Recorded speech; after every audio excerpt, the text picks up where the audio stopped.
আসসালামু আলাইকুম। আজকে আমাদের এখানে ঈদ হইতাছে, সব ছাগল আছে। আর আমি এ দেখো বড় ছাগল, এই যে আর একটা বড় ছাগল। মাশাআল্লাহ ইল্লা হাবিবি।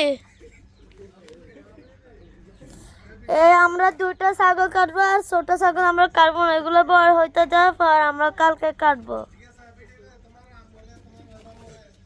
আর আমার ইউটিউব চ্যানেল আছে, আমার ডিস্টার্ব করছ। তোমার আমার আইডিতে, তোমার সাসির আইডিতে, সবার আইডিতে পোস্ট করতে বলো, এগুলো আমরা লাইক কমেন্ট করব। আচ্ছা, আমার আমু টিকটক করে, আমার আমু এখন টিকটক। এই লাইভে আছে। এই দেখো ছাগল, দেখো। Thank you. রামু, মামা ভিডিও কল তুমি যে বলো, ছাগল ধরে দাও।